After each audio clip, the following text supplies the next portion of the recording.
Everyone, I hope you guys are doing great. आज की video में हम डिस्कस करने वाले हैं एक important unit of MCom entrance exam. ये है आपके पास स्टैटिस्टिक्स। तो स्टैटिस्टिक्स में आपके पास दो यूनिट्स हैं, एक तो स्टैट्स है and then you have maths.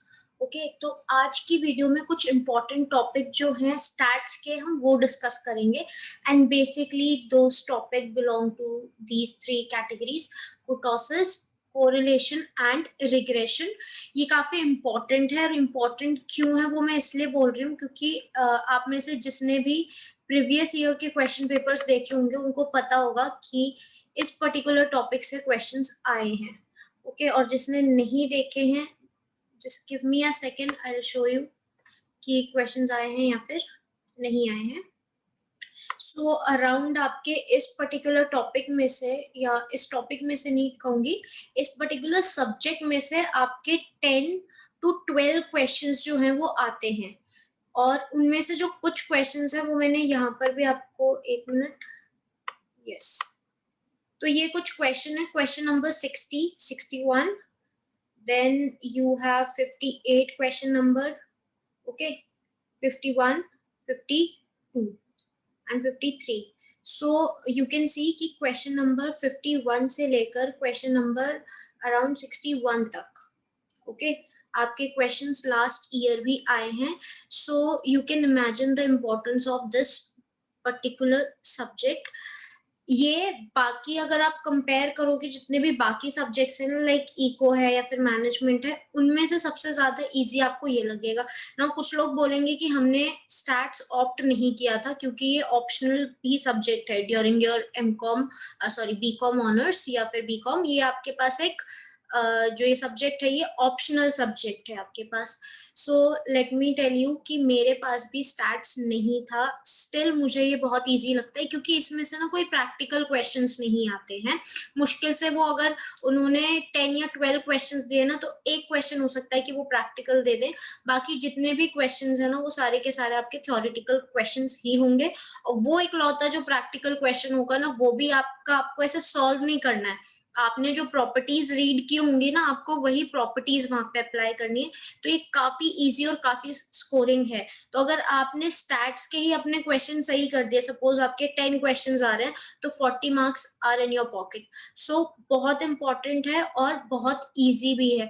तो ये वाला ना वहम मत पालना कि ये डिफिकल्ट है या फिर आपके पास ड्यूरिंग योर ग्रेजुएशन आपने स्टैट्स नहीं पढ़ा है, 11th में भी नहीं पढ़ा या 12th में भी नहीं पढ़ा है। इसमें आपको करने के लिए बहुत मतलब कम चीजें हैं, ठीक है, एज कंपेयर टू जितने भी आपके जो बाकी सब्जेक्ट्स हैं वो, ठीक है। सो हम स्टार्ट करते हैं यहाँ से आपका आज का टॉपिक, जो कि है आपके पास कुर्टोसिस, कोरिलेशन एंड रिग्रेशन। सी, ये इंपॉर्टेंट टॉपिक्स हैं। इसके पहले भी कुछ टॉपिक्स हैं जैसे प्रोबेबिलिटी है, और देन यू हैव मीन, जितने भी आपके मेजर्स ऑफ सेंट्रल टेंडेंसी हैं वो है, जिसमें कि मीन, मीडियन, मोड ही ज्यादा इंपॉर्टेंट है। दो टाइप की आपके पास और भी मीन होती हैं, हार्मोनिक मीन और ज्योमेट्रिक मीन। क्वेश्चंस अभी तक नहीं देखे गए हैं, तो that is why I have not included those topics, ठीक है। इसमें स्पेसिफिकली हम ये तीनों टॉपिक करेंगे, जो बाकी के टॉपिक्स है ना वो हम नेक्स्ट वीडियो में करेंगे। तो थोड़ा सा पहले कर लेते हैं जो सबसे बड़ा एक कंफ्यूजन होता है ना, ये इन दोनों वर्ड के मीनिंग के बीच में होता है। एक वर्ड होता है आपके पास क्यूनेस और एक वर्ड होता है आपके पास कुर्टोसिस। अब काफी बार हम लोग क्या करते हैं ना, हम इन वर्ड्स में ही गलती कर देते हैं। क्या गलती कर देते हैं, वो पूछते हैं कि क्यूनेस का क्या मतलब है और कुर्टोसिस का क्या मतलब है। तो इसलिए मैंने छोटा सा ये पार्ट दे रखा है आपको स्क्यूनेस का। तो स्क्यूनेस मींस एसिमेट्री। एसिमेट्री मतलब जैसे जब आप एक कर्व बनाते हो ना, आपको थोड़ा बहुत नॉलेज होगा तो चल जाएगा। अगर जिसको बिल्कुल भी नहीं पता ना, for them let me tell you कि जब हम ऐसे ग्राफ बनाते हैं ना एक, तो एक बेल शेप का ग्राफ बनता है इस तरीके से, ठीक है। ये तो सी, इसको अगर आप बीच में से डिवाइड करोगे, यह जो बीच वाला पार्ट होता है इसका, यहाँ पर आपका mean is equal to median is equal to mode. जो आपके 3 एम्स है ना, वो तीनों के तीनों इक्वल होंगे, ओके।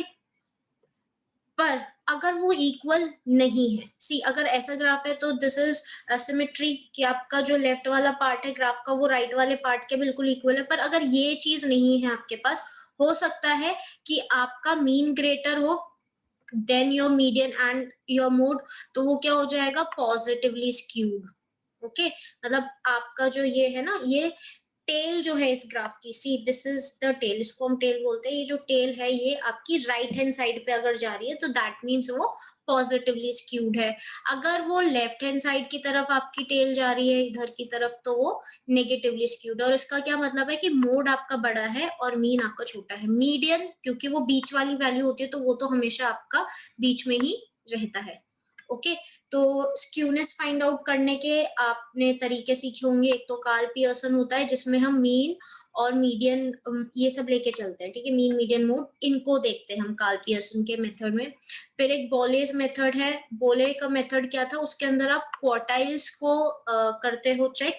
इसमें आपको ये नहीं देखना है कि भाई मेथड क्या है ये, अगर आपको सिर्फ इतना भी पता है ना, जैसे अगर वो match the following type question दे देते हैं आपको और पूछते हैं कि भाई डेफिनेशन दे दिया उन्होंने या कुछ दे दिया, अगर आपको सिर्फ इतना भी पता होगा ना कि बोले का जो मेथड है वहां पर क्वार्टाइल्स यूज होते हैं तो आप करेक्ट कर सकते हो।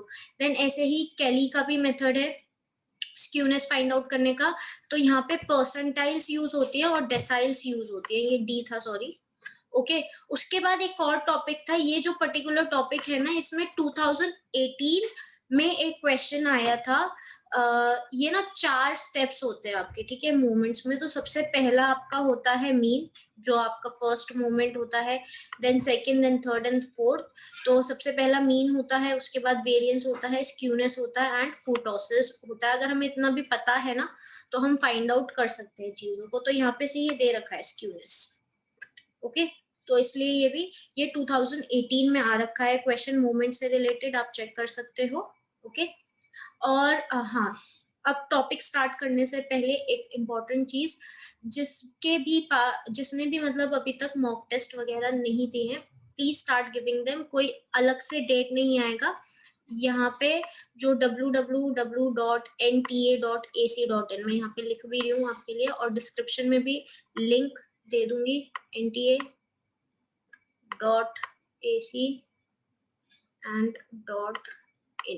ये वेबसाइट है। यहाँ पर आपको मॉक टेस्ट मिल जाएंगे। मॉक टेस्ट में बेसिकली क्या होता है, ये जो लास्ट प्रीवियस ईयर के जो 3 क्वेश्चन पेपर्स हैं आपके, क्योंकि 2018 से ये ऑनलाइन स्टार्ट हुआ है एग्जाम कंडक्ट होना, उससे पहले ऑफलाइन था। तो 2018 से पहले के आपको एग्जाम पेपर्स नहीं मिलेंगे वहां पर 2018, 19 एंड 20 तीनों सालों के आपको पेपर्स मिल जाएंगे। आप 3 घंटे का होता है ना एग्जाम, ये हाँ शायद 3 घंटे का जो ये एग्जाम है आपका, आपको पूरा वही एग्जाम वाला फील आएगा। आप दो इसको बार बार दो, सेम पेपर्स भी दोगे ना तो बहुत सारे टॉपिक्स जो है वो आपके क्लियर हो जाएंगे और आपको पता चल जाएगा कि आप कौन से, मतलब अभी आपकी प्रिपरेशन किस लेवल की है। ओके, तो this is very important, mock test please देना। यहाँ पर आपको स्टूडेंट सेक्शन में मिल जाएगा मॉक टेस्ट का लिंक और वहां से आप दे सकते हो अपना। और वहीं पे ही आपको डाउनलोड्स का भी ऑप्शन मिलता है, तो प्रीवियस ईयर के क्वेश्चन पेपर्स जिसको भी देखने हैं या चाहिए वो डाउनलोड सेक्शन में से जाके अपने जो पेपर है वो डाउनलोड कर सकते हैं। Now starting with the topic, so the first topic is our kurtosis. तो कुटोसिस का मतलब क्या है, ये एक ग्रीक वर्ड है, ओके, जिसका मतलब होता है बल्जीनेस, ठीक है। तो बल्जीनेस क्या होता है कि कोई चीज है वो कितनी मोटी है या फिर पतली आप कह सकते हो, कितनी, अगर आप ऐसे देखोगे ना तो दिस इज योर ग्राफ। तो ये क्या करता है, जो आपका फ्रीक्वेंसी कर्व होता है ना, ये फ्रीक्वेंसी कर्व क्या है आपके पास, मैंने अभी बताया ना कि एक ग्राफ बनाते हैं हम, अभी ऊपर बेल शेप का ग्राफ बनाया ऐसे करके। तो ये ग्राफ ऐसा हो सकता है, ऐसे करके भी हो सकता है ये ग्राफ आपका, मतलब पीक्ड हो सकता है, या फिर ये ग्राफ आपका ऐसा भी हो सकता है, ग्राफ आपका कैसा भी जा सकता है। तो ये जो कुर्टोसिस है आप वही देखते हो कि भाई ये कितना बल्जीनेस है इसके अंदर, या फिर पीक्डनेस क्या है, पीक्डनेस ऑफ अ फ्रीक्वेंसी डिस्ट्रीब्यूशन, मतलब कि जो आपकी फ्रीक्वेंसीज है ना वो डिस्ट्रीब्यूट कैसी है, मतलब वो ज्यादा पास पास पास है या फिर बहुत दूर दूर दूर है फ्रॉम आपका जो मीन है उससे। ओके तो यहाँ पे आपके पास 3 टाइप्स ऑफ ग्राफ होते हैं और इसका क्वेश्चन लास्ट ईयर आया है, तो please mark this topic important, last year ही आया है। ये बीच में ना एक छोटा सा और ग्राफ है, इसको आप मेसो कहते हो, मेसोकोटिक, ओके, MESO, ओके तो आपके पास 3 टाइप्स ऑफ ग्राफ होते हैं इसके अंदर।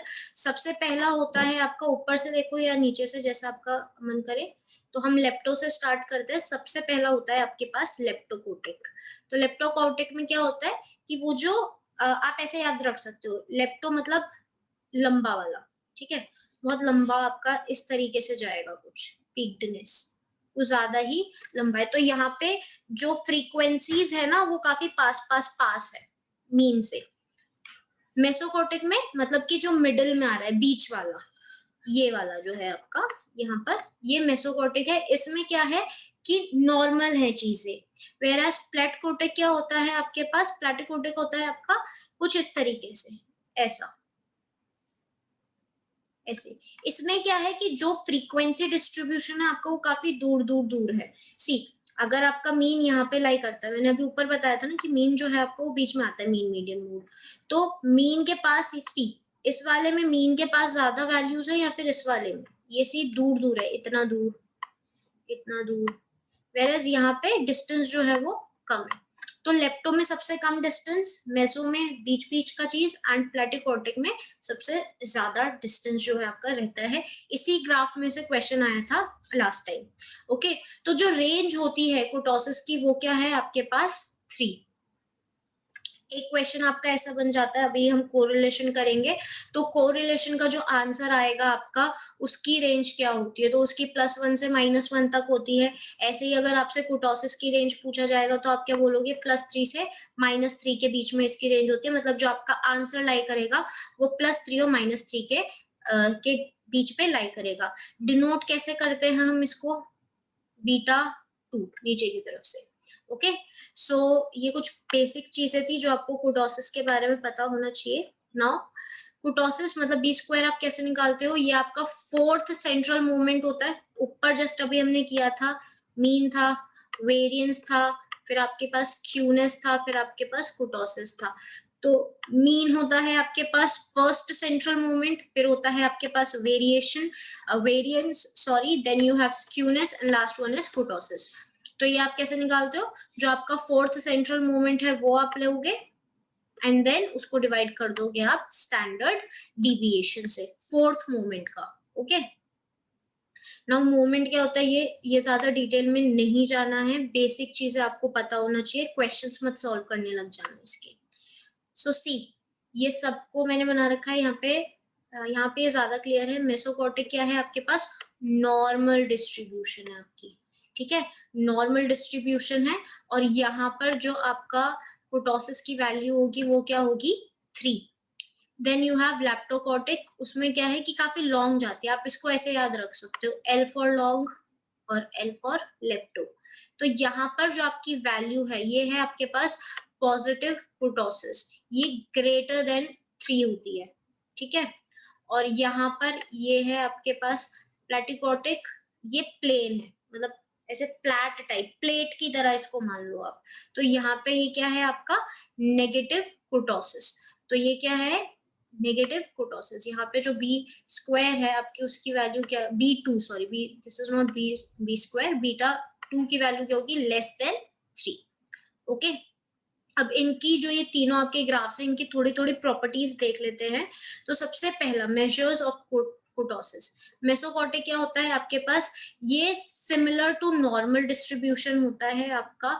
नॉर्मल, अब ये नॉर्मल डिस्ट्रीब्यूशन क्या होती है, तो आपके पास 3 टाइप्स ऑफ डिस्ट्रीब्यूशन होती है, एक होती है आपके पास बायनोमियल, एक होता है आपके पास पॉइजन, और एक होता है आपके पास नॉर्मल डिस्ट्रीब्यूशन, ठीक है। ये भी एक इम्पॉर्टेंट टॉपिक है आपका, बायनोमियल और पॉइजन में से क्वेश्चंस आते हैं, स्पेशली पॉइजन डिस्ट्रीब्यूशन में से आपका क्वेश्चन आता है। उसके बाद नॉर्मल डिस्ट्रीब्यूशन का क्वेश्चन नहीं आता है, सिर्फ वो ये जो चीजें हैं ना सारी, आप स्क्यूनेस निकालोगे, कुटोसिस करोगे या फिर कोरिलेशन करोगे, तो वहां पर नॉर्मल डिस्ट्रीब्यूशन ही आपकी यूज होती है। ठीक है, तो आपका ग्राफ इस तरीके से बनता है। यहाँ पे इसकी जो ब्रेथ होती है, मतलब जो इसकी ये चौड़ाई है वो मॉडरेट है, ना ज्यादा है ना कम है, और इसकी जो हाइट होती है, पीक्डनेस होती है, वो भी मीडियम होती है। Then you have leptokurtic. Leptokurtic में क्या होता है, आपके पास मोर वैल्यूज होती हैं distribution in the distribution tails, यहाँ पर ज्यादा वैल्यूज रहती है आपकी, क्योंकि ऐसा है ना कुछ, ठीक है। तो ये शार्पली पीक्ड रहता है, और जो वैल्यूज हैं वो क्लोजर टू द मीन होती है, क्योंकि ज्यादा डिफरेंस नहीं है। सी, यहाँ पर इतनी चौड़ाई थी, अब अगर इसी में कोई ग्राफ आपका इस तरीके से बना दूं मैं, तो यहाँ पे क्या होगा कि जो वैल्यूज होंगी वो मीन के और ज्यादा पास होंगी। और अगर मैं इसी में कोई ग्राफ ऐसे करके बना दूं, ये प्लेटिकॉटिक है, तो इसमें क्या होगा कि जो आपकी वैल्यूज हैं वो दूर दूर चले जाएंगे। तो प्लेटिकॉटिक में क्या होता है, आपका fewer values in the tails or fewer values in the close to the mean, that is the curve has a flat peak and has more dispersed scores. Okay, so I hope ये जो तीनों चीजें हैं ये important इसलिए है क्योंकि last time question आया है, तो इसी वजह से this is important. Now, अब मैंने अभी बोला था काफी लोगों को दिक्कत हो जाती है कि स्क्यूनेस क्या है, कुटोसिस क्या है। तो छोटू सा है ये, स्क्यूनेस मेजर्स एसिमेट्री, ठीक है, कि जो आपका ग्राफ है वो सिमेट्रिकल है या फिर नहीं है, एसिमेट्री को मेजर करता है वो, वेरस कुटोसिस मेजर करता है आपका पीक्डनेस ऑफ अ फ्रीक्वेंसी डिस्ट्रीब्यूशन, ठीक है।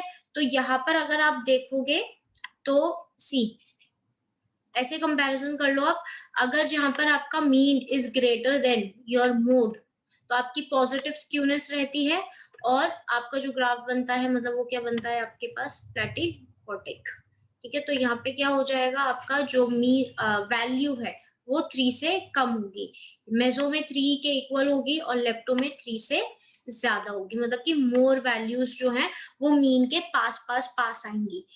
और यहाँ पे क्या है, अगर मीन आपका छोटा है मोड से तो नेगेटिवली स्क्यूड, और अगर तीनों सॉरी स्क्यू, हाँ, और अगर तीनों इक्वल हैं तो आपका मतलब कि यहाँ पे जो आपका ग्राफ है वहां पे एसिमेट्री नहीं है, वो सिमेट्रिकल ग्राफ है, मतलब एसिमेट्री क्या हो जाएगी, 0 हो जाएगी। ओके, सो ये था आपका कंपैरिजन ऑफ स्क्यूनेस एंड कुटोसिस।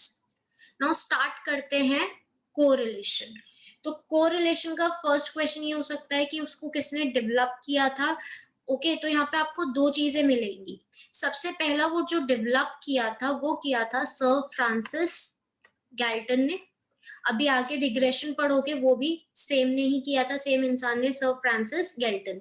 इसको बाद में रीफॉर्मुलेट किया गया था by Karl Pearson. Karl Pearson, आपने बहुत ही ज्यादा बार ये नाम सुन रखा होगा स्टैट्स में, तो कंफ्यूजन हो जाती है। ओके, तो कार्ल पियर्सन ने रीफॉर्मुलेट किया था और सर फ्रांसिस गैल्टन ने उसको डेवलप किया था। नाउ जब भी आप कोरिलेशन पढ़ते हो तो आप कुछ चीजें, कोरिलेशन क्या करता है, वो आपको डिपिक्ट करता है कि कितना चेंज हो रहा है एक वेरिएबल में। ओके, और उससे, क्योंकि एक वेरिएबल में आपने चेंज किया तो उससे दूसरे वाले वेरिएबल में कितना चेंज हो रहा है। नाउ यहाँ पर जो सबसे बड़ी हमारी भूल होती है वो ये होती है कि हमें लगता है कि ये कॉज एंड इफेक्ट का जो रिलेशनशिप होता है ना उसको मेजर करता है, but no, it is not measure cause and effect वाला रिलेशनशिप। यहाँ पर रिलेशनशिप कैसा भी हो, ठीक है, जरूरी नहीं है कि कॉज या इफेक्ट वाला ही रिलेशनशिप हो, रिलेशनशिप आपका कैसा भी हो सकता है। फॉर एग्जाम्पल, इसका एक छोटू सा एग्जाम्पल दूंगी कि मैं क्या कहना चाहती हूँ। सपोज अभी गर्मियों का टाइम है, समर सीजन है। ओके, तो समर्स में जो आइसक्रीम की सेल है वो इंक्रीज हो जाती है, ठीक है। देन कूलर्स की सेल है या फिर एसी की सेल है, वो आपकी इंक्रीज हो जाती है ड्यूरिंग समर्स। अब अगर मैं सिर्फ इन दोनों के बीच की रिलेशनशिप देखूं, ठीक है, और मैं ये वाला जो समर वाला पार्ट था ना, ये मुझे नहीं पता कि अच्छा गर्मी का सीजन था या कौन सा सीजन था, ये मुझे नहीं पता। मैंने सिर्फ क्या देखा कि जिस वक्त आइसक्रीम की सेल इंक्रीज हो रही थी ना, उसी वक्त एसी की भी सेल इंक्रीज हो रही थी। अब यहाँ पे क्या है, क्योंकि आइसक्रीम की सेल इंक्रीज हो रही थी इस वजह से तो एसी की सेल इंक्रीज नहीं हो रही थी ना, रीजन कुछ और था। बट इनके बीच में भी तो एक रिलेशनशिप है ना, कॉज एंड इफेक्ट वाला रिलेशनशिप नहीं है, पर सी पॉजिटिव रिलेशनशिप है कि नहीं, दोनों के दोनों एक ही साथ इंक्रीज हो रहे हैं। ओके, तो यहाँ पर हम क्या करते हैं, हम it shows change in one variable resulting in the change in another variable. तो रिलेशनशिप जरूरी नहीं है कि कॉज एंड इफेक्ट वाला ही हो। ओके, यहाँ पर आप सिर्फ ये देख रहे हो कि क्या एक चीज को चेंज करने से दूसरी चीज चीज जो है उसमें कुछ चेंज आ रहा है या नहीं आ रहा है तो कितना चेंज आ रहा है। Okay, so this is important.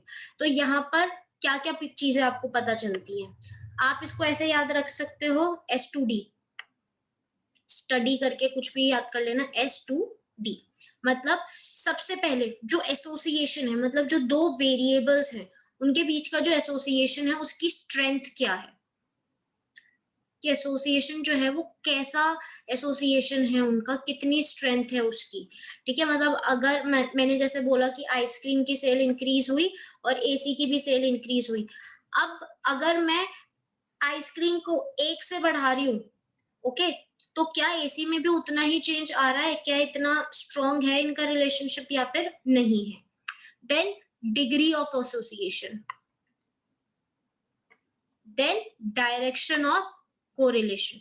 Direction क्या हो सकता है आपके पास, डायरेक्शन मतलब कि अगर एक चीज इंक्रीज हो रही है तो दूसरी चीज डिक्रीज हो रही है या इंक्रीज हो रही है, मतलब कि पॉजिटिव है या फिर वो नेगेटिव है, इनवर्स है या फिर डायरेक्ट है। ओके, सो ये तीन चीजें इंपॉर्टेंट है। कोरिलेशन क्या बताता है आपको, एक तो स्ट्रेंथ बताता है एसोसिएशन का, then degree of association, and last one is direction of correlation. जो रेंज है कोरिलेशन की वो आती है आपके पास -1 से लेकर +1 तक के बीच में। ओके, यस, नाउ अभी हमने पढ़ा डिग्री के बेसिस पे, वो पीछे इसीलिए नहीं समझाया क्योंकि यहाँ पे ऑलरेडी उसका एक टॉपिक था। तो डिग्री ऑफ एसोसिएशन आपने पढ़ा था ना। Now types of correlation on the basis of degree, तो आपके पास पॉजिटिव कोरिलेशन हो सकता है, नेगेटिव हो सकता है, या फिर नो कोरिलेशन हो सकता है। अगर वो पॉजिटिव है तो मतलब आपका जो आंसर है वो पॉजिटिव वैल्यू होगी, मतलब 0 से लेकर 1 तक लाई करेगी। अगर वो नेगेटिव है तो 0 से लेकर -1 तक के बीच में, राइट। और अगर कुछ भी नहीं है तो वो 0। ओके, मतलब यहाँ पे आप 0 को चूज नहीं करोगे, अगर 0.1 भी है ना तो भी उसको आप रिलेशन मानोगे, और यहाँ पे 0.1 यहाँ पे भी है तो भी उसको मानोगे, -0.1। ओके, नाउ परफेक्ट क्या होता है, अगर आपका आंसर बिल्कुल प्लस और -1 के पास आया आपका आंसर, दैट मीन्स वो क्या है आपके पास परफेक्ट कोरिलेशन। अगर वो +1 आ रहा है मतलब कि पॉजिटिव कोरिलेशन है, परफेक्ट पॉजिटिव कोरिलेशन। अगर वो माइनस आ रहा है तो नेगेटिव कोरिलेशन। हाई कब होगा आपके पास, +0.75 से लेकर 0.1 तक, मतलब कि अगर सॉरी नॉट 0.1 ओनली 1, थोड़ा सा mistake, this is not 0.1 only 1। Okay, तो 0.75 से लेकर 1 तक के बीच में है आपका, तो वो क्या हो जाएगा आपके पास हाई कोरिलेशन है। मॉडरेट 0.25 से लेकर 0.75 तक, और लो कब हो जाएगा 0.0 से लेकर 0.25 तक। और अगर 0 आया आपका आंसर, दैट मीन्स वो कोरिलेशन है ही नहीं, वहां पे कोई रिलेशन एग्जिस्ट नहीं करता। तो ये वाला जो डिवीजन था, ये वाला जो आपका कैटेगराइजेशन था, वो था on the basis of degree. अब जो हम बात करेंगे वो करेंगे on the basis of number of variables. Okay, तो नंबर ऑफ वेरिएबल्स आपके कितने हो सकते हैं, अगर सिंपल कोरिलेशन है तो आपके पास 2 वेरिएबल्स ही होंगे। ठीक है, अगर वो पार्शियल है, मतलब आप क्या कर रहे हो, यहाँ पर आप 2 वेरिएबल्स को कंसिडर कर रहे हो, और स्टडी भी आप 2 ही वेरिएबल्स को कर रहे हो। इसका क्या मतलब हुआ कि फॉर एग्जांपल अभी एसी और आइसक्रीम वाला ही एग्जांपल लेते हैं फिर से। तो हमने क्या किया, हमने सेल्स देखी एसी की और सेल्स देखी हमने आइसक्रीम की। ड्यूरिंग कुछ पर्टिकुलर हमने मंथ लिए, कि सपोज अप्रैल मंथ ले लिया और उसमें देखा कि आइसक्रीम कितना सेल हुई और एसी कितना सेल हुआ। तो हमने देखा कि एज कंपेयर टू दिसंबर वाला मंथ, अप्रैल में दोनों ही चीजों के जो सेल्स है वो इंक्रीज हो रही है। तो आपने दो ही वेरिएबल्स लिए, एक आपने आइसक्रीम लिया और एक यहाँ पे एसी लिया।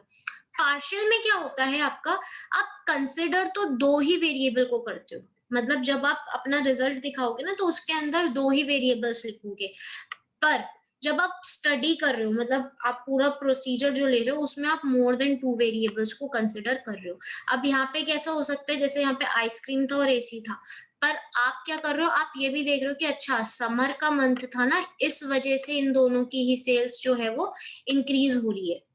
ओके, तो आपने अपनी तरफ से एक और ये भी जो जनरल नॉलेज की बात थी कि क्योंकि समर्स थे इस वजह से ये दोनों चीजें, तो आपने स्टडी तो मोर देन टू वेरिएबल्स को देखा। आप ऐसा कर सकते हो ना कि अच्छा समर्स थे इसलिए आइसक्रीम बढ़ी और इसलिए एसी की सेल्स बढ़ी। अगर समर्स नहीं होते या समर्स कम होते, गर्मी कम होती, तो आइसक्रीम की सेल भी कम हो जाती और एसी की सेल भी जो है वो कम हो जाती। एट द एंड आप अपना जो आंसर दिखा रहे हो वो तो इन्हीं दोनों के ही बेसिस पे दिखा रहे हो, पर आप स्टडी समर को भी, मतलब एक थर्ड वेरिएबल को भी या फिर और भी ज्यादा वेरिएबल्स को आप करना पसंद कर सकते हो, ठीक है। Then multiple, more than two variables को ही आप कंसिडर करते हो और मोर देन टू वेरिएबल्स को ही आप स्टडी करते हो। ये जब अभी आपका एमकॉम में एग्जाम मतलब आपका जब एंट्रेंस क्लियर हो जाएगा ना और एडमिशन हो जाएगा, तब आप ये चीज पढ़ोगे कोरिलेशन। तो जो सिंपल वाला है ना, ये सिंपल और पार्शियल है, फिर भी बहुत सिंपल क्वेश्चंस है। इसके आपके पास एक x होगा और एक आपके पास y होगा। जब आप मल्टीपल करोगे ना तो आपके पास तीन वेरिएबल्स आ जाएंगे, x y एंड z। जिसने मैथ्स लिया था 11th या 12th में उसको भी पता होगा कि x y z, जब 3D ज्योमेट्री किया था, ओके, अभी तक सिर्फ एक्स वाई किया, अब एक जेड भी आ जाएगा। तो ये वाला थोड़ा सा डिफिकल्ट कैलकुलेशन होता है, पर आपको कैलकुलेशंस करनी ही नहीं है तो फिर चिंता क्यों करना।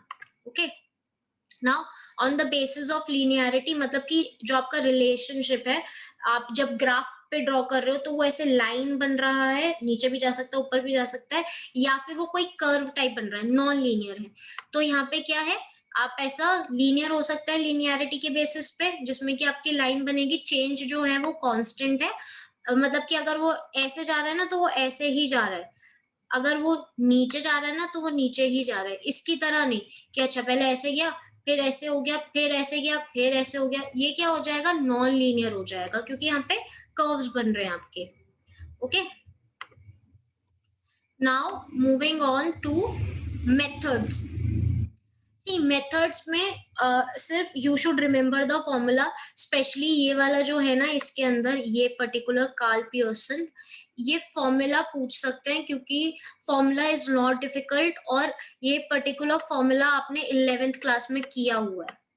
आपने 11th क्लास में मतलब आई डोंट नो कि अगर आपने 11th में किया है, हाँ 11th में क्या होगा, स्टैट्स 11th में ही थी पहले भी और अभी भी।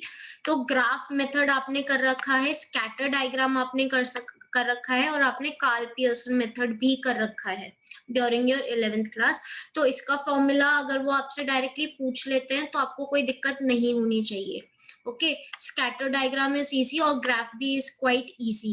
बाकी ये जो दो मेथड्स है ना, रैंक मेथड और कॉनकरेंट डिविएशन मेथड, ये अभी आप पढ़ोगे, मतलब जब आप पोस्ट ग्रेजुएशन में आ जाओगे, पर आपको थोड़ा बहुत फॉर्मूला पता होना चाहिए, इस वजह से I have mentioned the formula. Okay, तो कार्ल पियर्सन के मेथड के according correlation is linear. Okay, linear का मतलब क्या है कि जो चेंज है आपका वो कांस्टेंट है, मतलब अगर कोई जो चीज है वो इंक्रीज इंक्रीज इंक्रीज हो रही है तो इंक्रीज ही होगा। मतलब अगर जब भी आइसक्रीम की सेल आपकी इंक्रीज हो रही है तो एसी की भी सेल हमेशा इंक्रीज ही होगी उस टाइम पे। ऐसा नहीं है कि अच्छा आइसक्रीम की सेल तो इंक्रीज हो गई पर एसी की सेल डिक्रीज हो गई, या फिर कभी इंक्रीज हुई कभी डिक्रीज नहीं। यहाँ पे क्या चेंज, अब कांस्टेंट चेंज का मतलब प्लीज इससे कंफ्यूज मत हो जाना कि मतलब अगर 2 यूनिट्स ऑफ आइसक्रीम चेंज हो रही है तो 2 यूनिट्स ऑफ एसी चेंज होना चाहिए, ऐसे नहीं। इसका मतलब ये है कि डायरेक्शन जो है वो चेंज ना हो जाए आपकी, कि वो अगर एक चीज ऊपर जा रही है ना तो दूसरी भी ऊपर ही जानी चाहिए। वो कितना ऊपर जा रही है वो नहीं देख रहे, खाली वो ऊपर जा रही है, that is your linear. Range क्या होती है इसकी, -1 से +1। नाउ मोस्ट इम्पॉर्टेंट लाइन बोलने वाली हूँ, ये इसको अच्छे से रट लेना। जो कोरिलेशन ऑफ कोएफिशिएंट है वो इंडिपेंडेंट होता है स्केल और ओरिजिन के, ठीक है, मतलब कि अगर आप जो आपकी x और y की जो वैल्यूज थे उनको आप किसी एक कॉमन नंबर से सब्ट्रैक्ट करो, ऐड करो, मल्टीप्लाई करो या फिर डिवाइड करो, आपके आंसर पे उसका कोई भी इम्पैक्ट नहीं पड़ेगा कभी भी। Okay, so please remember this, independent of scale and origin. जो कोएफिशिएंट ऑफ कोरिलेशन है उसको आप किससे डिनोट करते हो? आप उसको डिनोट करते हो आर से। नाउ जब भी हम इसकी कैलकुलेशन करते हैं तो आपको कुछ और भी चीजें आप इसी पर्टिकुलर टॉपिक में पढ़ते हो। तो सबसे पहला जो चीज है वो है आपके पास कोवेरिएशन, सॉरी कोवेरिएंस। ना वो वेरिएंस और ये कोवेरिएंस। तो यहाँ पे क्या है आपका, जब दो चीजों के बीच में कितना कितना चेंज आ रहा है, दैट इज योर कोवेरिएंस। तो ये आप कैसे फाइंड आउट करते हो? Sigma summation of X Y upon N, जितने भी आपके पास नंबर थे वो। अब जिसको भी याद होगा 11 12 का या 10th का मीन मीडियन मोड, उसको पता होगा जो ये छोटा वाला एक्स होता है वो कैसे फाइंड आउट करते हैं। जितनी भी आपकी एक्स की वैल्यूज होती है उसको आप माइनस कर देते हो अपनी मीन जो आया है आपकी वो। वाई कैसे निकलता है? Y minus Y. तो ये शो करता है how two variables vary together, वो कैसे चेंज हो रहे हैं एक साथ, वो दिखाता है। नाउ जो कोवेरिएंस है, so the covariance of two variables, ध्यान से सुन लो, कोवेरिएंस दो वेरिएबल का जब डिवाइड होता है by the product of their standard deviation, तो आपका ये जो कार्ल पियर्सन का कोरिलेशन कोएफिशिएंट है वो निकल के आता है। ओके, तो कार्ल पियर्सन का कोरिलेशन कोएफिशिएंट निकालने का फॉर्मूला क्या है आपके पास? COV ऑफ XY, मतलब कि covariance of XY divided by standard deviation of X and standard deviation of Y का प्रोडक्ट। फॉर्मूला सी डायरेक्ट भी दे सकते हैं, यू नेवर नो कि डायरेक्ट फॉर्मूला पूछ लें। कम चांसेस हैं कि वो ऐसे फॉर्मूलाज आपसे पूछे, क्योंकि अभी तक उन्होंने ऐसा कभी फॉर्मूलाज पूछे नहीं है, पर यू नेवर नो ना कि क्या देने का मन कर जाए। तो ये हमने ना इसी चीज को फॉर्मूले को थोड़ा सा एक्सपैंड किया है और इसको डिराइव करने की कोशिश की है। तो ये नेक्स्ट भी पेज में ना यही दिखा रखा है कि स्टैंडर्ड डिविएशन का फॉर्मूला ये होता है। तो आप सिग्मा एक्स वाई में यहाँ पे स्टैंडर्ड डिविएशन ऑफ एक्स और स्टैंडर्ड डिविएशन ऑफ वाई की जगह आप ये पुट करो और उसके बाद कुछ कुछ फॉर्मूलाज आ जाएगा। तो एक ये भी फॉर्मूला होता है कोवेरिएंस, कार्ल पियर्सन का जो मेथड है उसका। तो जस्ट रिमेम्बर दिस, थोड़ा सा देख लेना ताकि एटलीस्ट एक एजुकेटेड गेस आप लगा सको, ये नहीं कि कुछ भी करके आ जाओ। Now assumptions are important. assumptions आपकी मैथ्स में भी वो assumptions पूछ लेते हैं आपसे कि क्या जब आप एक वो लियोन्टिफ प्रोडक्शन कर्व होता है उसके अंदर प्रोडक्शन फंक्शन, उसकी क्या क्या assumptions है, ओके या फिर एलपीपी की क्या क्या आपकी assumptions रहती हैं। ओके, तो ये याद रख लेना। सबसे पहले लीनियरिटी, कि जो आपका कोरिलेशन है वो लीनियर रहता है, जिसका मतलब कि चेंज आपका कांस्टेंट है। नॉर्मैलिटी, मतलब कि जो आपकी डिस्ट्रीब्यूशन है, फ्रीक्वेंसी डिस्ट्रीब्यूशन है, वो नॉर्मली डिस्ट्रीब्यूटेड है, मतलब कि जितनी भी आपकी वैल्यूज हैं दे लाई क्लोजर टू द मीन। उसके बाद पेयर्ड ऑब्जर्वेशन, मतलब यहाँ पर आपका एक डिपेंडेंट वेरिएबल होगा और एक इंडिपेंडेंट वेरिएबल होगा, मतलब हर एक इंडिपेंडेंट वेरिएबल के लिए आपके पास एक डिपेंडेंट वेरिएबल है। और यहाँ पे no outliers are present. No outliers का मतलब कि क्या है यहाँ पर, कि कोई भी if the outlier are present तो उससे क्या होता है, जो स्क्यूनेस है, they can skew the correlation coefficient and make it inappropriate, thus there must be no outliers in the data. मतलब कोई भी ऐसी वैल्यूज नहीं होनी चाहिए या फिर कोई भी ऐसी चीज नहीं होनी चाहिए जो कि आपके डेटा को इफेक्ट कर सके कुछ भी। ठीक है, ऐसा नहीं है कि आपकी कुछ वैल्यूज जो है, सी अगर आपका कोई डेटा है, अगर मैं स्कैटर डायग्राम बनाऊं कोरिलेशन के लिए, तो कुछ वैल्यूज तो आपकी यहाँ लाई कर रही हैं, ठीक है, ऐसे ऐसे करके ये यहाँ पे आपकी वैल्यूज आ रही थी। तो इससे क्या आपको दिखेगा कि ये जो वैल्यूज है काफी क्लोज है एक दूसरे के। वेरएस अगर मैं बोलूं कि कुछ वैल्यूज तो, सारी वैल्यूज तो यहाँ पे थी, पर थोड़ी सी वैल्यूज ना यहाँ पे भी थी अलग से ही कुछ, तो ये वाली सिचुएशन नहीं होनी चाहिए। जो सारी वैल्यूज है ना आपके वो एक जैसे होने चाहिए। मतलब कि अगर आप डेटा सेट ले रहे हो और सपोज 2 3 5 मतलब ये काफी नियर है। अब ये 2 3 4 5 के साथ साथ मैं एक 10,000 वैल्यू भी ले लूं तो ये तो काफी ही डिफरेंट वैल्यू हो गई ना बाकियों से। तो ऐसा वाला डेटा नहीं होना चाहिए हमारे पास।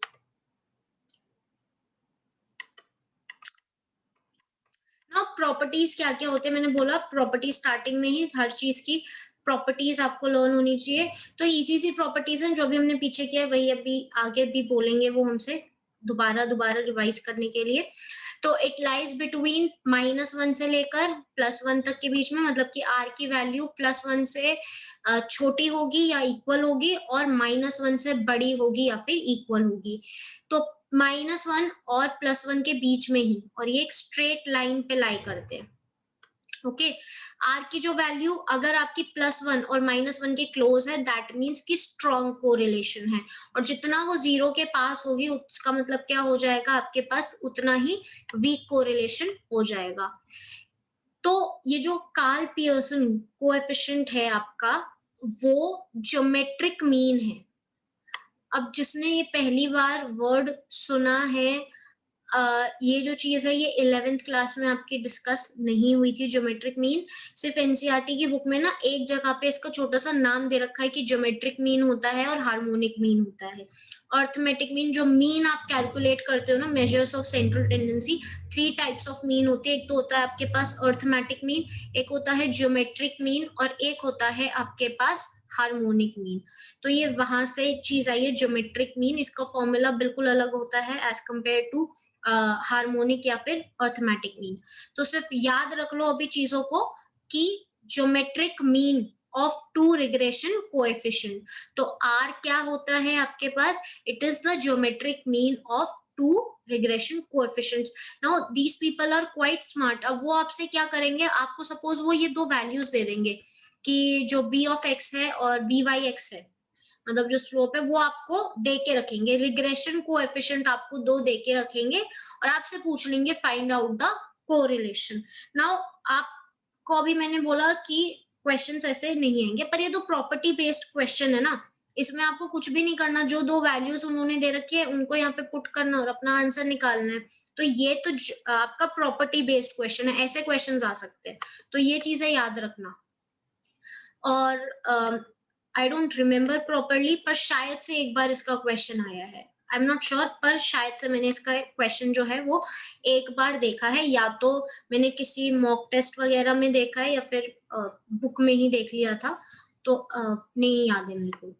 Coefficient of correlation is independent of scale and origin, मतलब कि अगर आप वैल्यूज को किसी कॉमन नंबर से ऐड करते हो, सब्ट्रैक्ट करते हो, डिवाइड करते हो या फिर मल्टीप्लाई करते हो, तो आपका जो कोरिलेशन का आंसर है वो चेंज नहीं होगा। नाउ जब भी हम ये कोरिलेशन निकालते हैं तो एकदम हम ये नहीं कह सकते कि भाई जो हमने रिलेशनशिप निकाला है ना वो बिल्कुल सही आया है। ओके, क्योंकि कुछ ना कुछ जो एरर है वो हमेशा आ ही जाता है। तो ये आपका फॉर्मूला होता है स्टैंडर्ड एरर का, 1 minus R square upon root N. तो ये क्या करता है, it is a measure use to determine how precise an estimate of the population correlation is the sample correlation. तो ये आपको क्या बताने की कोशिश कर रहा है कि जो आपने सैंपल लिया है वो आपकी पॉपुलेशन को कितना डिनोट कर रहा है, या कितना आप कह सकते हो कि पॉपुलेशन में भी यही वाला जो चीज है। अब जैसे आपने एसी और आइसक्रीम का एग्जाम्पल लिया था, तो वर्ल्ड में पूरे दुनिया जहान में जितने एसी लोगों ने खरीदे और जितनी आइसक्रीम उन्होंने खरीदी, आपने सबका तो डेटा नहीं लिया होगा ना, आपने एक पर्टिकुलर सैंपल का लिया होगा। आप कह सकते हो कि भाई आपके घर के पास जो लोग हैं उनका आपने सपोज सैंपल ले लिया, या फिर कोई मॉल गए आप, वहां का आपने सैंपल ले लिया। पूरी दुनिया का तो नहीं लिया ना, तो पूरी पॉपुलेशन आपने नहीं देखी, आपने एक पर्टिकुलर सैंपल का देखा। तो ये स्टैंडर्ड एरर क्या बताता है आपको, ये डिटरमिन करता है कि कितना प्रिसाइजली जो आपने एस्टिमेट निकाला है वो सैंपल से वो कितना पॉपुलेशन के लिए भी सही बात कर रहा है। तो ये छोटा सा चीज है। प्रोबेबल एरर क्या होता है आपके पास, कि जब आप कैलकुलेशन कर रहे हो तो उस वक्त आपके जो ये एरर्स हैं वो आ सकते हैं, तो थोड़े बहुत तो एरर आपके आते ही हैं। ओके, ऐसा नहीं है कि आपने एक बात बोल दी, क्योंकि ये क्वांटिटेटिव चीजें हैं, कहीं ना कहीं पे एक एक्सेप्शन आपको ऐसा मिल जाएगा। हो सकता है कुछ लोग कहें कि भाई विंटर्स के टाइम पे अगर हम एसी खरीद लेंगे तो हमें वो सस्ता पड़ेगा, वेयरएज गर्मी के टाइम पे खरीदेंगे तो हमें वो महंगा पड़ेगा। तो अब जिन लोगों ने विंटर्स के टाइम पे खरीदा है, जरूरी थोड़ी ना उन्होंने आइसक्रीम भी खरीदी हो उस वक्त, और उन्होंने समर्स के टाइम पे नहीं खरीदा। तो सी विंटर, यूजली आप क्या कहोगे कि एसी सिर्फ समर्स के टाइम पे उसकी सेल इंक्रीज होती है, पर यहाँ पर आपको एक केस ऐसा भी मिल गया जहाँ पे कि वो विंटर्स के टाइम पे सेल हो रही है। तो आप कैसे फाइंड आउट करते हो प्रोबेबल एरर? ये आप करते हो 0.6745 को आप मल्टीप्लाई करते हो जो भी आपका स्टैंडर्ड एरर आया है। तो ये 2-3 मतलब सेम ही फॉर्मूलाज हैं, तो आप ये भी कह सकते हो कि जो प्रोबेबल एरर है वो आपका 2/3 होता है ऑफ द स्टैंडर्ड एरर। ये शो करता है कि कितना रिलायबल और dependability of coefficient of correlation. Okay, मतलब क्या कहना चाह रहा है ये कि कितना एरर लेस है आपका, ये कितना एरर आपका आ रहा है चीज। ओके, अगर थोड़ा बहुत भी एरर आ रहा है आपके में, मतलब आपका जो सैंपल है वो पूरे तरीके से पॉपुलेशन को डिनोट नहीं कर रहा है।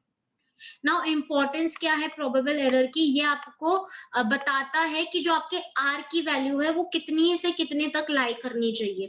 मतलब अगर इसके बाहर आर की वैल्यू आ रही है मतलब आप गलती कर रहे हो, इसके बाहर आपकी वैल्यू आ रही है तो आप गलती कर रहे हो। ये आपकी रेंज है, इस रेंज के बीच में अगर आपकी वैल्यू आ रही है आर की, that means you are going right. तो अगर आर की वैल्यू प्रोबेबल एरर से ज्यादा है तो इसका मतलब क्या है कि आप कोई कोरिलेशन है ही नहीं, नो एविडेंस ऑफ कोरिलेशन।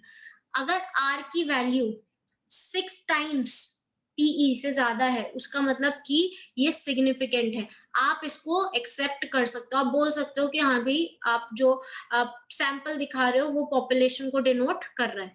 तो जब वो 6 टाइम होगा प्रोबेबल एरर के, तभी आप ये चीज को कह सकते हो।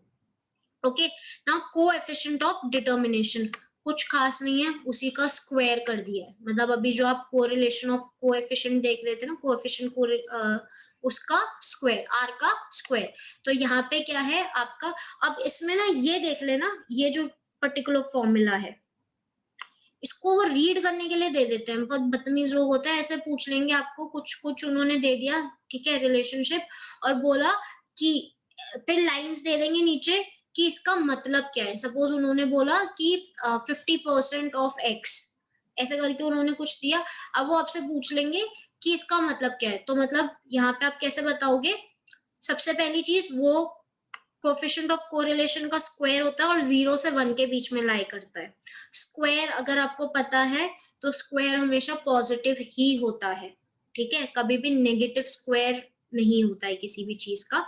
तो ये जो आपकी वैल्यू लाई करेगी वो 0 से 1 के बीच में ही लाई करेगी, positive. It measures strength of relationship of two variables. It measures change in one variable. मतलब एक वेरिएबल की वजह से दूसरे वेरिएबल में कितना चेंज आ रहा है वो आपका मेजर करता है कोएफिशिएंट ऑफ डिटर्मिनेशन। ये r का स्क्वायर से मेजर होता है, और आप बोलोगे कैसे कि explained variance upon total variance आपका होता है r का स्क्वायर। तो अगर कोएफिशिएंट ऑफ डिटर्मिनेशन आपका 1 है सपोज, मतलब वो जो लाई करती है वैल्यू वो 0 से 1 के बीच में लाई करती है, तो कोएफिशिएंट ऑफ नॉन डिटर्मिनेशन किसके बीच में होगा? 1 माइनस r का स्क्वायर, ठीक है। जैसा आपने पढ़ रखा होगा ना कि प्रोबेबिलिटी कोई चीज आने की is equal to 1 minus probability कोई चीज ना आने की, तो वही वाली चीज यहाँ पे भी है। नाउ ये बहुत क्विकली करेंगे क्योंकि ये आपका मैंने अभी बताया रैंक मेथड। रैंक मेथड में क्या होता है, आप क्या करते हो, ऑब्जर्वेशंस को ना रैंक दे देते हो, इंस्टेड आप उनको सब्ट्रैक्ट वो प्लस माइनस वाला चीज करो, आप ये नहीं करते हो, आप उनकी जगह पे उनको रैंक दे देते हो और उस रैंक के हिसाब से फिर आप निकालते हो। नाउ ये आपका मेथड है रैंक कोरिलेशन का, ये इंपॉर्टेंट है, ठीक है, इसको देख लेना। R S is equal to 1 minus 6 summation D square upon N, bracket में n स्क्वायर माइनस 1। ये वाला फॉर्मूला आप 11th में कर चुके हो, that is why this particular formula is important. एक कॉनकरेंट डिविएशन मेथड, इसमें क्या होता है आपके पास, इसको याद करने का तरीका CM याद रख लेना, PM CM होता है ना, तो आप CM याद रख लेना तो आपको पता चल जाएगा 2C minus M upon M। अब मैं डिटेल में नहीं जा रही कि ये प्लस माइनस यहाँ पे क्या है, प्लस माइनस यहाँ पे क्या है। एक छोटा सा मैंने एग्जाम्पल दे रखा है, उसी को देख के आपको पता चल जाएगा कि क्या है। एम होता है कि आपने कितने पेयर ऑफ ऑब्जर्वेशंस लिए हैं, और सी होता है कि उसमें कितना जो डिविएशंस है। आपने साइन दिया ना किसी को, साइन कैसे देते हो आप? आपने 28 में से 25 को माइनस किया, प्लस साइन। 30 में से 28 को माइनस किया, प्लस साइन। 23 में से 30 को माइनस किया, -7 आएगा तो माइनस का साइन। ऐसे करके आप साइंस निकालोगे। अब आपको क्या करना है, ये जो दोनों साइन है इनको मल्टीप्लाई करना है। तो plus into minus minus, plus into plus plus, minus into minus plus. अब आप इसमें से क्या करोगे, आप प्लस वाले देख लो कि कितने। तो यहाँ पे आप प्लस के देखे 2 + 2, तो आपके फॉर्मूले में आप क्या करोगे, 2 इंटू सी था ना, सी मतलब कि कितने आपके ये साइन प्लस के थे, तो into 2 minus number of observation कितनी थी, 7। ये टोटल 7 नंबर है, तो -7/7, और आपका आंसर यहाँ पे आ जाएगा। नाउ ये जो माइनस हम चीज लिखते हैं, ये जो प्लस माइनस मैंने दे रखा है, अगर आपका साइन यहाँ पे 4 - 7 के आपने तो -3 आया, पर अंडर रूट में तो कभी माइनस होता ही नहीं है, तो इसलिए ये बाहर हम माइनस ले लेंगे। अगर यहाँ पे प्लस होगा तो यहाँ पे प्लस ले लेंगे। ओके, ये सिर्फ इसलिए है, और ये माइनस ऐसे ही रहेगा, तो आपका आंसर आया -0.64।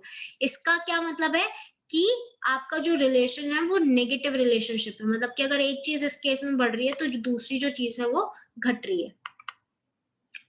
ओके, नाउ ये जो चार्ट है ना, इसको बहुत ध्यान से देख लेना। अभी हमने scale of dependency of on scale and origin की बात की है ना, तो मैंने ये चार्ट बहुत अच्छे से बना दिया है।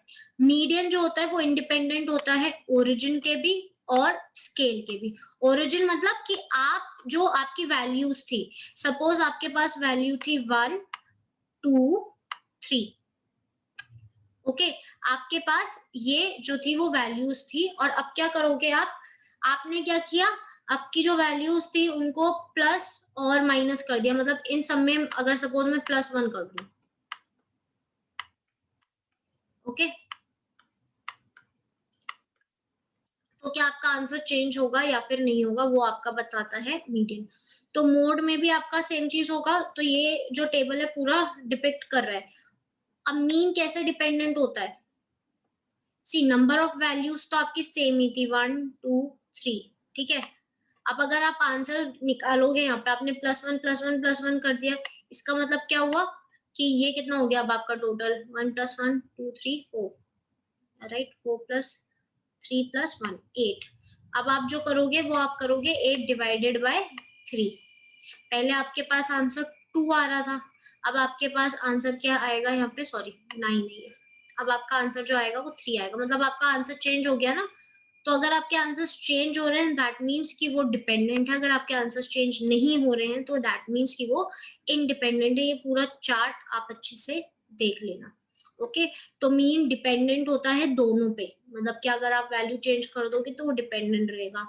रेंज आपकी इंडिपेंडेंट होती है ओरिजिन पे, तो मतलब कि आपका एक नंबर यहाँ पे 1 था, ठीक है, और फिर यहाँ पे आपने लिखा था 20, बीच में भी काफी सारे नंबर थे, मतलब जो हाईएस्ट आपकी अपर लिमिट थी वो थी 20, लोएस्ट थी आपकी माइनस। तो अब अगर मैं आपसे कहूँ कि आप सारे जो नंबर्स हैं उसमें +1 कर दो, कर दिया +1। अब यहाँ पे क्या हो जाएगा आपका, अभी जो आपकी रेंज आ रही थी वो आ रही थी 19। कैसे आ रही थी 19, 20 - 1। अब क्या किया आपने, अब ये 21 हो जाएगा और ये हो जाएगा आपके पास 2। अब आप इनको भी जब माइनस करोगे तो आपके पास 19 ही आंसर आएगा। तो ये क्या है, इंडिपेंडेंट है, मतलब कि आप बेशक प्लस माइनस कर दो पर आंसर उतना ही आएगा। पर इसकी जगह मैं यहाँ पर मल्टीप्लाई कर दूं इनको, सपोज 3 से, यहाँ पे भी इसको मैं मल्टीप्लाई कर दूं 3 से, तो अब आपका आंसर चेंज होगा। अब आपका आंसर क्या आएगा, 60 - 3, तो आपका आंसर आया 57, और पहले आपका आंसर कितना आ रहा था, 19। तो स्केल के तो डिपेंडेंट है पर रेंज का इंडिपेंडेंट है। ओके, देन क्वार्टाइल डिविएशन भी इंडिपेंडेंट होती है, मीन डिविएशन भी इंडिपेंडेंट होती है, यहाँ पर ये डिपेंडेंट रहती है, तो इस चार्ट को आप देख लेना। ओके, ये वाला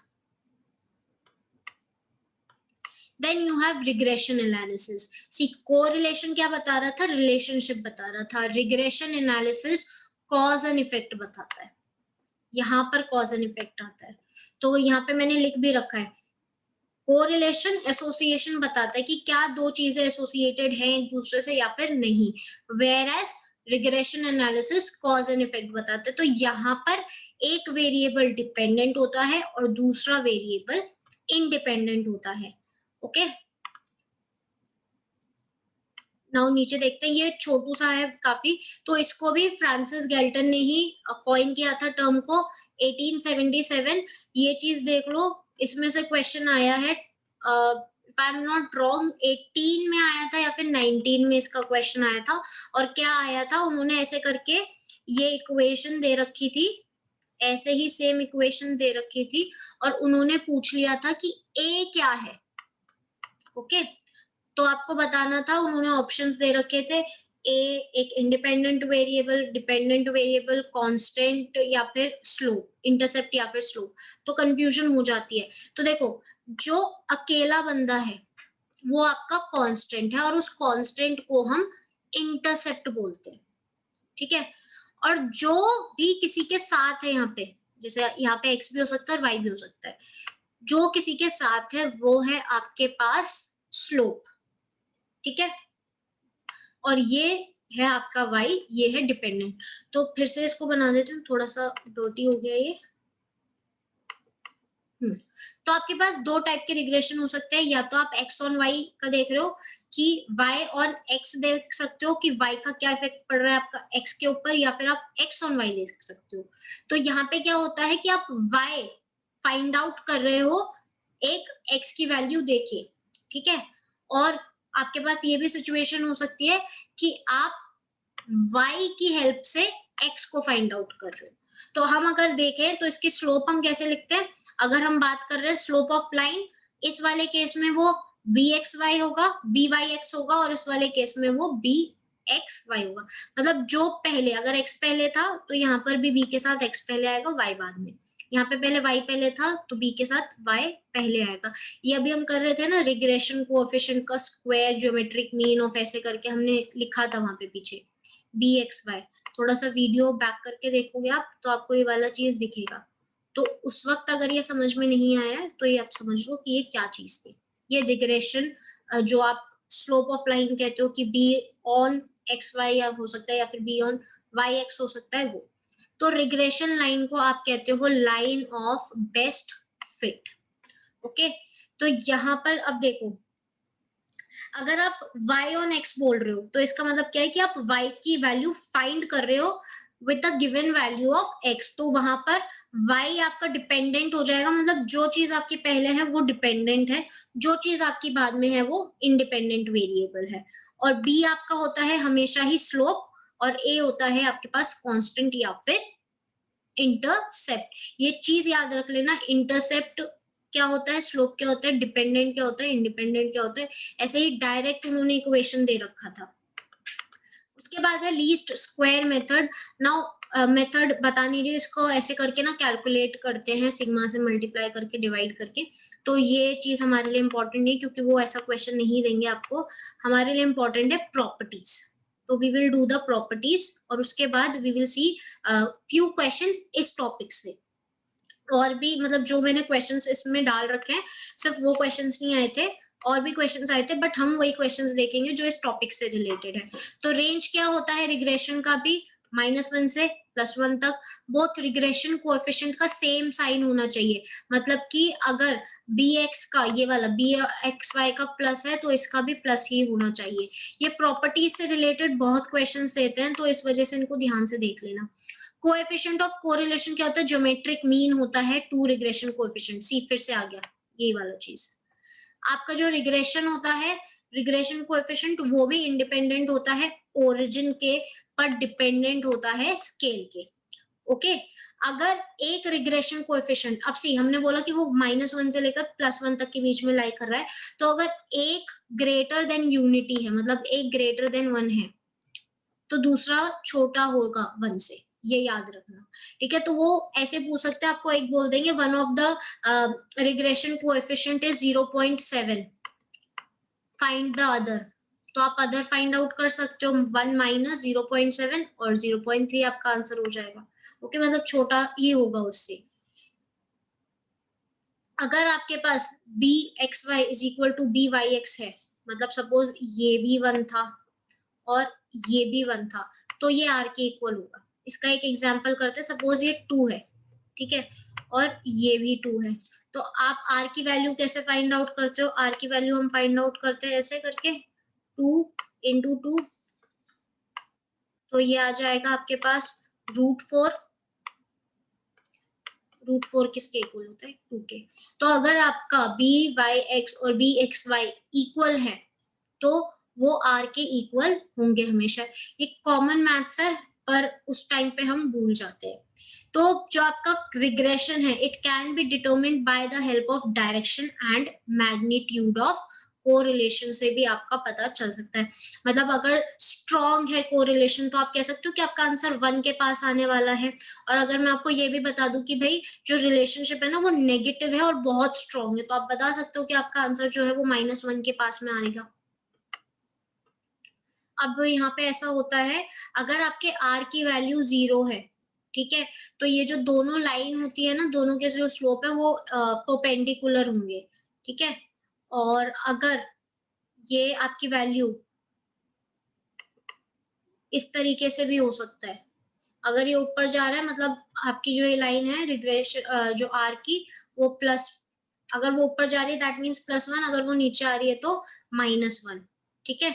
और ये जो डिग्री है, मतलब ये जो दोनों लाइंस है ना, इनके बीच का जो ये डिफरेंस है, ये वाला, ये बताता है कि उनके बीच में कितना वो एक दूसरे पे डिपेंडेंट है। तो सी, अगर ये दोनों पास हैं एक दूसरे के, ये जो डिस्टेंस है इन दोनों के बीच का, ये हाई है, मतलब डिस्टेंस ज्यादा है, तो मतलब कि आर भी आपका हाई होगा। वेयर एज अगर वो लो है, तो ये दोनों बहुत दूर दूर होंगे एक दूसरे के। ओके, नाउ क्वेश्चंस करते हैं लास्ट के। ओके, ये वाला टॉपिक आपको नहीं पता है, पर ये मैं बहुत छोटू सा टॉपिक है, इसी वजह से मैंने इसके अंदर ये लिया है टॉपिक। तो यहाँ पे क्या है आपके पास, कॉन्टिन्यूअस और डिस्क्रीट, ये बहुत इंपॉर्टेंट है। एक क्वेश्चन तो इसका लिख के ले लो कि आता है, और हर बार आता है। आप 18 का पेपर देखना, 19 का देखना और 20 का देखना, तीनों के अंदर आपको एक एक मिल जाएगा क्वेश्चन का। देखो, कंटिन्यूअस क्या होता है आपके पास? कंटिन्यूअस होता है जब उन्होंने आपको ना एक लिमिट दे दी, जैसे मैंने बोला कि 10 से लेकर 20, ओके। अब इस 10 से लेकर 20 तक अगर आप नंबर्स बोलोगे, तो आप क्या बोलोगे? 11, 12, 13, 14, 15, 16, 17, 18 एंड 19, 20, ये सारे नंबर्स आ जाएंगे इसके अंदर। कोई बच्चा ऐसा भी बोल सकता है 10.5, 10.6, ये भी तो नंबर्स इसी के बीच में लाई करते हैं। 10.63, ये भी तो इसी के बीच में लाई करते हैं। तो कंटिन्यूअस वाले के अंदर आपके पास फ्रैक्शंस आ जाएंगे, डेसिमल्स आ जाएंगे, सब कुछ आ जाएगा कंटिन्यूअस के अंदर, ठीक है। आप कुछ भी ले सकते हो इसमें। पर डिस्क्रीट में आपके पास एक ना नेचुरल नंबर होना चाहिए, या फिर मैं कह सकती हूँ एक होल नंबर होना चाहिए। मतलब कि एक होल नंबर, कोई फ्रैक्शन नहीं, कोई डेसिमल नहीं। मतलब 1 है तो 1, 2 है तो 2, 3 है तो 3। अब इसका मतलब ये नहीं है कि आप 1.1 बोलो या 1.2 बोलो। अब ये क्वेश्चंस कैसे पूछते हैं, इसमें से ये बोलते हैं कि इनमें से which of the following are which of the following resembles a discrete series। आपको कुछ ऑप्शन देंगे वो, फिर उसमें ऐसे लिखा होगा कि लास्ट टाइम का जो क्वेश्चन था, आई गेस 2019 का क्वेश्चन था शायद से वो, उसमें ये था कि number of autos passed through a toll, ऐसे करके कुछ क्वेश्चन था, या फिर number of deaths on a road, ऐसे करके कुछ था। तो देखो, अब अगर कोई इंसान किसी टोल को पास कर रहा है, या फिर कोई ऑटो जो है वो किसी टोल को पास कर रहा है, तो पूरा का पूरा ही पास करेगा। हम ऐसे तो नहीं बोल सकते ना उसमें कि भाई 1.5 ऑटो पास हुए यहाँ पे, ऐसे थोड़ी ना कहोगे। या तो आप बोलोगे 1 हुआ है, 0 हुआ है, 2 हुआ है, 10 हुआ है। तो डिस्क्रीट वाले के अंदर आपके पास एक नंबर, तो यहाँ पे जो आपका सबसे कॉमन एग्जाम्पल वो लेते हैं हाइट और वेट का। 2018 में ये क्वेश्चन आया था कि हाइट और वेट किस कैटेगरी में आएगा आपका कॉन्टिन्यूस में। तो देखो, यहाँ पे लिख रखा है gender of the customer while selling an automobile, इसमें कॉन्टिन्यूस पूछा है। तो जेंडर तो दो ही हो सकते हैं ना, मेल फीमेल, थर्ड भी आप ट्रांसजेंडर ले लो। अब आप उसमें ऐसे थोड़ी ना कह सकते हो कि भाई 1.2 तो फीमेल्स थी पर 1.5 हमारे मेल्स थे और 1.3 हमारे पास ट्रांसजेंडर थे। एक पर्सन की अगर आप बात कर रहे हो तो वो पूरा का पूरा एक पर्सन होगा ना, आधे आधे में थोड़ी ना आएगा कि हाथ नहीं आए उसके पैर नहीं आए, पूरा पर्सन एक साथ आएगा। तो ये वाला तो आपका डिस्क्रीट हो गया, ठीक है, मतलब ये डिस्क्रीट है तो कॉन्टिन्यूस नहीं होगा। Number of returns containing error in an audit of 100 tax return, मतलब कि कुछ लोगों ने टैक्स रिटर्न्स फाइल किए थे, उसमें से 100 लोगों में से कितने एरर कंटेन कर सकते हैं, मतलब लोगों ने भेजी, लोगों ने हर किसी ने एक एक फाइल भेजी होगी। अब अगर किसी की फाइल में एरर होगा तो आप उसको यही बोलोगे ना, एरर है बाहर निकलो यहाँ से, एरर है बाहर निकलो यहाँ से। आप ऐसे तो नहीं करोगे कि भैया आपके ना 4 पेजेस थे, आपने जो रिटर्न दिया है ना उसमें 4 पेजेस थे, ये जो 2 पेजेस हैं ये तो ठीक है आपके, और ये जो 2 पेजेस है ना इनमें आपका कुछ एरर है, इनको वापस ले जाओ, ये 2 पेजेस हम रख लेंगे। ऐसे थोड़ी ना करोगे आप, पूरा अगर उसने कुछ गलती करोगे तो पूरा का पूरा ही काउंट करोगे। तो ये भी डिस्क्रीट हो गया। Time between customer arrival in a bank, अब यहाँ पे देखो, हो सकता है कि कोई कस्टमर आपका 5 मिनट के अंदर आ रहा है, कोई हो सकता है कि 5 मिनट 30 सेकेंड्स के अंदर आ रहा है। ये तो टाइम है ना, टाइम आपका 1 घंटा भी हो सकता है, आधा घंटा भी हो सकता है, और मिनट्स में भी, मतलब ऐसे भी जा सकता है कि भाई 1 hour 45 minutes 1.45, कुछ भी हो सकता है टाइम। तो ये क्या हो जाएगा, कॉन्टिन्यूस सीरीज। लास्ट भी देख लेते हैं, number of employees. Now employ है, या तो वो एब्सेंट होगा या वो प्रेजेंट होगा, ठीक है। अब ऐसा तो नहीं है कि आधा मतलब पेट के ऊपर वाला पार्ट वो रख के गया था वहां पे, मतलब अगर आप पूछ रहा है वो कि absent from the first shift during the working days, तो कोई ऐसे थोड़ी ना कहेगा कि 0.5 एक आदमी आया था और 0.5 वो घर पे रहा था। आया होगा तो पूरा का पूरा आया होगा, नहीं तो नहीं आया होगा। तो जहां पर आप पॉइंट्स में आंसर दे सकते हो अपना, वहां पे आप करते हो कॉन्टिन्यूस। और जहां पर आपका एक परफेक्ट आप एक होल नंबर लिख रहे हो वहां पे, वो हो जाएगा आपके पास डिस्क्रीट सीरीज, मतलब कोई फ्रैक्शन नहीं, कोई डेसिमल नहीं। ओके, नाउ द प्रोपोर्शन, सी ये रहा, ये वाला आ गया ना, हमने किया था ना आर का square is equal to explained variable upon total वाला, explained variance upon total variance. तो यहाँ पे क्या पूछा है इन्होंने कि the proportion of total variance in dependent variable that is explained b by x होगा, ये छोटा सा क्वेश्चन आई गेस थोड़ा सा कट गया ये, बाय, तो कौन सा आंसर होगा इसका, ये वाला। हमने तो यही पढ़े हैं ना अभी तक, कोरिलेशन पढ़ा है पर अभी वो बहुत पहले पढ़ा था, तो ये डिटर्मिनेशन इसका आंसर है। ओके, देन यू हैव थोड़ा सा नीचे, यस, अब ये वाला बहुत इजी है। ये जो नीचे के 3 है ना, देखो गलती से ज्योमेट्रिक मीन मत कर देना, क्योंकि ये भी a type of mean he है। मीन हमेशा याद रखना, आपके पास 3 टाइप के होते हैं। मीन इज वेरी मीन, एक होता है अर्थमेटिक मीन, एक होता है ज्योमेट्रिक मीन, और एक होता है हार्मोनिक मीन। 11th क्लास की एनसीईआरटी की बुक में साफ साफ लिखा हुआ है कि आपका मीन, मीडियन, मोड, ये 3 जो आपके पास एम होते हैं, ये मेजर्स ऑफ सेंट्रल टेंडेंसी होते हैं, ठीक है, मेजर्स ऑफ सेंट्रल टेंडेंसी। इसमें से एक क्वेश्चन आपका ऐसा भी बन सकता है कि इसमें से कौन सा पोजिशनल होता है, तो आपका मीडियन जो होता है वो पोजिशनल होता है, और कौन सा फ्रीक्वेंसी पे बेस्ड होता है वो मोड होता है। ओके, यहाँ पर उन्होंने मेजर्स ऑफ डिस्पर्शन पूछा है, तो मेजर ऑफ डिस्पर्शन आपका स्टैंडर्ड डिविएशन होता है। इसके अलावा मेजर्स ऑफ डिस्पर्शन आपके पास रेंज भी होता है, क्वार्टाइल डिविएशन भी होता है, रेंज डिविएशन भी होता है, मीन डिविएशन भी होता है। तो ये आपके क्या है, मेजर्स ऑफ डिस्पर्शन, याद रखना। ओके, डिस्पर्शन का मतलब क्या होता है ये तो बता दो। डिस्पर्शन का मतलब होता है कि आपकी जो वैल्यूज है वो कितना ज्यादा स्कैटर है, मतलब कि कितना एक दूसरे से दूर दूर दूर है, ठीक है। Now important, if a curve is more peaked, more मतलब कि ऐसे एल बन जाएगा आपके पास, तो answer is leptokurtic normal curve. ठीक है, इसके बाद ये प्रोबेबिलिटी का क्वेश्चन है एक, ये नहीं करेंगे क्योंकि ये तो अभी हमने बिल्कुल भी नहीं किया ना, तो that is why we won't do it.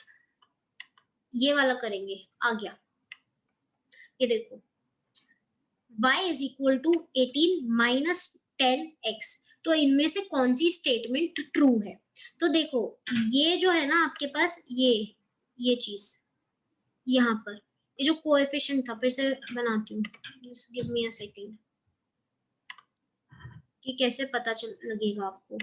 यहाँ पे देखो, यहाँ पर ये माइनस का साइन आ रहा है, सी -10। तो अगर आपके पास माइनस होता है तो माइनस का मतलब क्या होता है कि इनवर्स रिलेशनशिप है।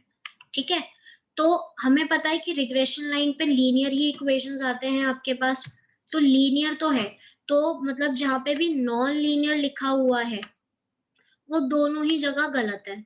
तो आप ये वाला ना तरीका अपनाना सीख लो। ठीक है, जब भी ऐसे ऑप्शन आते हैं ना तो एलिमिनेट कर दिया करो कुछ ऑप्शंस को। तो ये वाले दोनों तो ऑप्शंस हमारे हो गए एलिमिनेट। ठीक है, उसके बाद इनमें लीनियर था, मतलब अब इन दोनों में से देखना है। अब यहाँ पे इन्होंने ये नेगेटिव दे रखा है, नेगेटिव का मतलब क्या है, मतलब माइनस दे रखा है, तो मतलब इनवर्स। डायरेक्ट जब प्लस होता है मतलब एक चीज बढ़ रही है दूसरी चीज बढ़ रही है, नेगेटिव मतलब इनवर्स कि एक चीज बढ़ रही है तो दूसरी चीज घट रही है। तो आपका आंसर करेक्ट क्या हो जाएगा, 3। The relation of x to y is inverse and linear. Okay, तो दिस इज इम्पोर्टेंट। दिख गया कि 2-3 क्वेश्चंस मिल चुके हैं अभी तक हमें लास्ट ईयर के। ओके, तो इसके अलावा भी कुछ क्वेश्चंस थे प्रोबेबिलिटी में, वो मैंने इंक्लूड इसीलिए नहीं किए क्योंकि वो टॉपिक्स हमने किए नहीं हैं। तो stats is very very easy, आपको बेसिक्स अगर पता होगा तो आप सारा कर लोगे स्टैट्स। ठीक है, तो फॉर दिस वीडियो इतना बहुत है। We will meet soon, stay safe and keep preparing. Thank you.